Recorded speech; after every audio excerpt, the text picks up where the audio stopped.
जय हिंद, नमस्कार।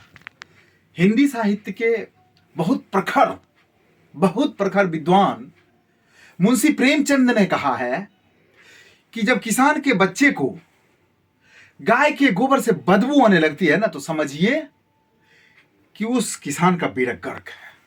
कहीं ना कहीं वो अब डिक्रीज होता जाएगा। वही कहानी आदरणीय मोदी जी की है, केंद्र सरकार की है। जवान और किसान कहने वाली ये सरकार जवान और किसान के पीछे पड़ गई लठ लेकर के कि जवान जंतर मंतर पे बैठे हैं और इनको कुछ दिख नहीं रहा है।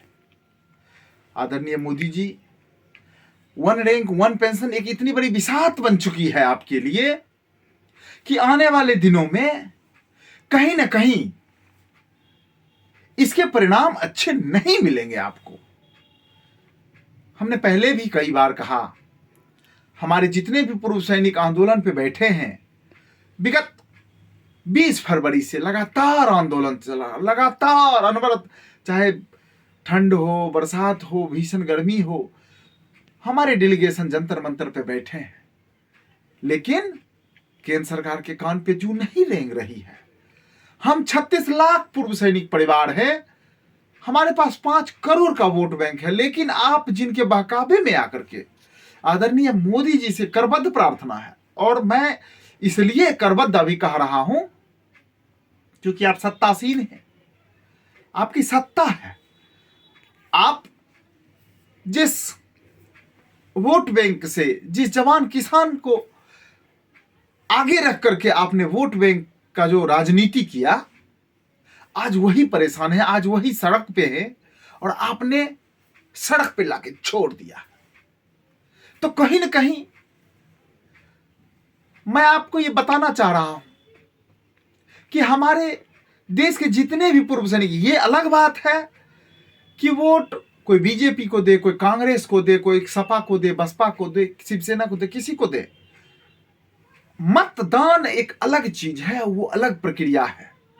लेकिन सैनिकों के हित की बात है, पूर्व सैनिकों के हित की बात है, उसमें आपने जो कुठाराघात किया है, उसमें जो आपने विश्वासघात किया है पूर्व सैनिकों के साथ, यह कतई उचित नहीं है। मैं आपसे ही सवाल करता हूं कि जब प्रीमेच्योर सेना में कोई होता ही नहीं है, 15 साल आपके नॉर्म्स के बाद कोई रिटायर होता है, तो फिर उनको आपने 2014 के बाद छोड़ क्यों दिया? आपने डिसेबल, जब पेंशन सबका अलग अलग है, तो डिसेबल पेंशन में इतना बड़ा डिस्क्रिमिनेशन क्यों है कि जवान को 17,000, अफसर को 1.5 लाख? फिटमेंट फैक्टर की मैं बात करता हूं 7 CPC में, फिटमेंट फैक्टर में जवान का बेसिक पे जवान जैसे उसका कम होता है तो 2.57 के गुणक में आपने किया है। ऑफिसर्स का ज्यादा होता है लाखों में बेसिक पे, तो आपने 2.81 के गुणक में दिया है उनको। तो कहीं ना कहीं यह दर्शाता है कि आप एक सोची समझी साजिश, मिलिट्री सर्विस पे, मिलिट्री तो सबके लिए है, ठंड तो सबको बराबर लगता है, लेकिन आपने क्या किया? मिलिट्री सर्विस पे जवान को 5200, ऑफिसर्स को 15,500। ये सारी विसंगतियां हैं, और इस विसंगतियों को लेकर के जो हमारा आंदोलन है, हमने स्पष्ट रूप से सभी ने कह दिया है कि रिटायर्ड जज, सुप्रीम कोर्ट के रिटायर्ड जजेस की कमिटी बना दीजिए श्रीमान, 3 जजेस की, और उसके बाद उनको 3 महीना का समय दे दीजिए। वो अपने स्तर से जांच कर लेंगे, अपने स्तर से सब कुछ देख लेंगे, उसके बाद उनकी जो भावना होगी, जो उनका रिपोर्ट होगा, उसके अनुसार आप कर दीजिए। लेकिन आप अगर ऐसा नहीं करते हैं, तो मैं अब आता हूं अपने पूर्व सैनिकों के ऊपर कि हे मेरे देश के पूर्व सैनिक, हे वीर, हे भारत के महान सपूत, जो अपनी जान की बाजी देने के लिए सेना में तत्पर रहे और आज सरकार के उदासीनता की वजह से सड़क पे है। तो कहीं ना कहीं मैं आप सबों से विनती करता हूं, पूर्व सैनिकों से विनती करता हूं कि ये अलग अलग पार्टी की धाराओं में मत बहे, ना बहे, बिल्कुल करबद्ध प्रार्थना है। और मैं देख करके आया हूं, मैं कई बार जंतर मंतर गया हूं, मुझे जो कमियां नजर आती है, वो दर्जन 2 दर्जन हमारे पूर्व सैनिक वहां बैठे होते हैं, वो आते हैं सुबह, दोपहर बाद 2 बजे, 3 बजे, 4 बजे चले जाते हैं। इससे सरकार के कान पे कहीं नहीं फर्क पड़, कहीं नहीं जुड़ेगा। हमारी इंटेलिजेंस के वहां लोगों से बात हुई, कईयों से, आखिर बोला रोज आते रहो, आप रोज ऐसे बैठ करके चले जाओ, आप 10 बजे आओ, 2 बजे चले जाओ। 1 दर्जन 2 दर्जन आने से कहीं कोई सरकार के ऊपर फर्क नहीं पड़ता है। सरकार इस चीज को देख रही है। और ये जो भाजपा के, कांग्रेस के, पार्टी के अलग अलग सैनिक संगठन बना करके उनकी जो दलाली कर रहे हैं ना हमारे पूर्व सैनिक, वो आप उनकी दलाली नहीं कर रहे हैं, आप अपने जाति यानी कि अपने पूर्व सैनिकों के पेट पे लात मार रहे हैं। ऐसा मत करें बिल्कुल। और सभी जितने भी सैनिक संघ, आज मेरी बात सुरेंद्र पहलवान सर से हुई है, मैं सभी से बात कर रहा हूं कि जितने भी संगठन है पूर्व सैनिक के, सभी एक साथ एक बार रामलीला मैदान से, देखिए मैं विनती कर रहा हूं, इसलिए विनती कर रहा हूं, ये दर्जन 2 दर्जन जो जंतर मंतर पे बैठे हैं इससे कुछ फर्क नहीं पड़ेगा। और आप ये जान लीजिए, इस बहाने मैं ये कह रहा हूं कि मैं जैसे बिहार से हूं, बिहारी हूं, तो बिहार के पूर्व सैनिक आपके धरना में रोज बैठ नहीं सकते, लेकिन मैं दिल्ली और हरियाणा, राजस्थान जो लोकल में है, उत्तराखंड और यूपी के पश्चिमी क्षेत्र के, मैं उनसे निवेदन कर रहा हूं कि इस आंदोलन को कहीं न कहीं उग्र रूप देना पड़ेगा। सभी संगठन साथ आएंगे। सुरेंद्र पहलवान जी साथ आने के लिए तैयार हैं। उन्होंने वीर बहादुर के जो रामलीला मैदान में कार्यक्रम हुआ था उसमें भी उन्होंने काफी बढ़ चढ़ के सहयोग दिया था, सपोर्ट किया था। आज मेरी उनसे भी बात हुई।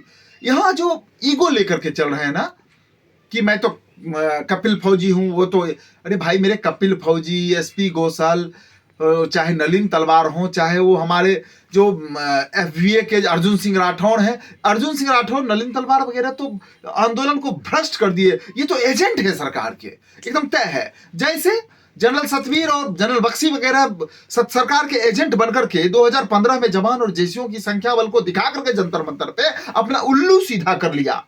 23,000 करोड़ जो ओरोप 2 में जवान को मिलना था वो खुद अपने पाले में ले लिया। किसको नहीं पता है? सबको पता है। तमिलनाडु और गुजरात से वीर नारियां आकर के जंतर मंतर पे रोई हैं, किसको नहीं पता है? माननीय मोदी जी, मैं आपसे भीख नहीं मांग रहा हूं।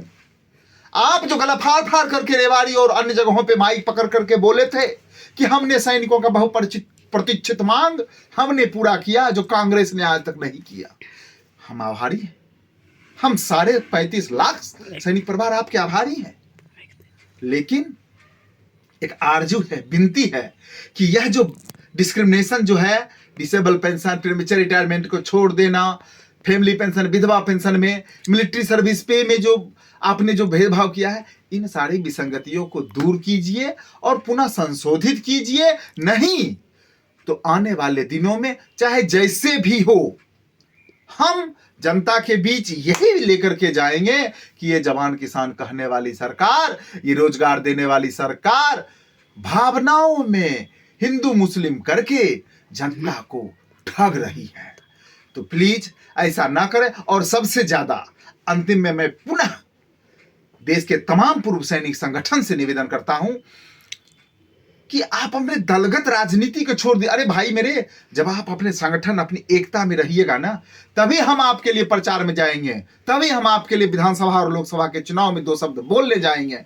इसलिए हम अपनी एकता को मजबूत करें और एक जो आक्रोश रैली है, एक आक्रोश जनसभा हो, वो रामलीला मैदान में निहायत जरूरी है, बहुत निहायत जरूरी है। सिर्फ 35 लाख बोलने से कुछ नहीं होगा, 1 दर्जन लोग के जंतर मंतर पर बैठने से भी कुछ नहीं होगा। कुछ आक्रामक रुख अख्तियार करना पड़ेगा। इसके लिए तमाम पूर्व सैनिक संगठन एक साथ आकर के और 20 फरवरी से पहले एक अपना तगड़ा सा निर्णय ले और सरकार के कान पे जो नहीं रेंग रही है, सरकार के कान, नाक में नकेल कस दे। उनके कान को छोड़िए, उनके नाक में नकेल कसना जरूरी है। और वो तभी संभव होगा जब सभी संगठन, क्योंकि ये सैनिकों की बात है, आने वाली पीढ़ी में सेना ऐसा नहीं कि खत्म हो रहा है। इन्हीं चंद शब्दों के साथ मैं अपने वाणी को विराम देता हूं, ताकि आप सभी एक साथ होकर के 20 फरवरी से पहले एक आंदोलन का एक तगड़ा जरिया रूपरेखा तैयार करें, ताकि सरकार जगे और उनको पता चले कि अधिकारी हमें वोट नहीं देते, वोट तो हमें जवान जैसियों ही देते हैं, उनके परिवार ही देते हैं। इसलिए जय हिंद, जय भारत, वंदे मातरम।